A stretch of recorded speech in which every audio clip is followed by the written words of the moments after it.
When the Centers for Disease Control and Prevention updated their guidelines to say everyone should wear a mask, there was a lot of confusion about the reasoning behind the recommendation.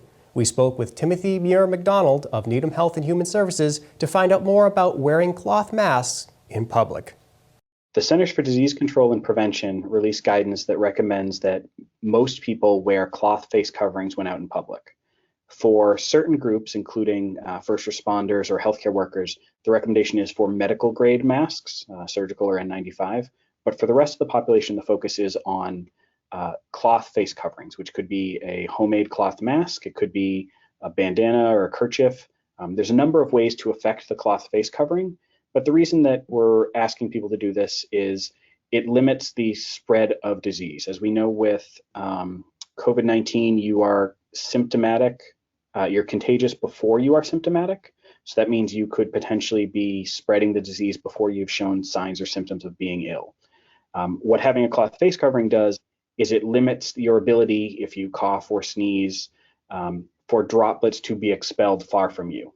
A cloth face covering is not a substitute for physical distancing. It's not a foolproof barrier. There is still the ability, however small, the possibility for droplets to enter. The primary benefit of a cloth face covering is that it limits your ability to infect someone else.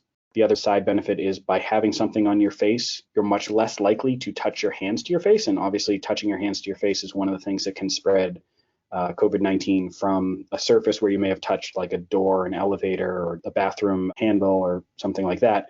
So that's why this is recommended. There's a number of organizations that aren't traditionally thought of as critical responders, but who are absolutely essential in this emergency, and that's grocery stores and pharmacies and the workers at those grocery stores and pharmacies. The town is working hard to coordinate donations of cloth face masks for essential businesses and their staff. We're also providing them to long-term care facilities and group homes. We want residents, if they're willing, to donate them to the town, and there's a bin outside the Rosemary Recreation Complex, and we will coordinate distribution to parties in need. We've also been very fortunate to receive donations from the Chinese Friends of Needham, from a number of community groups like the Exchange Club, and from other partners who have, including the Needham Garden Center, who've donated different things like surgical masks or sanitizing wipes or things like that. We really appreciate the donations, and we work really hard to make sure they get as quickly as possible to the people who need them.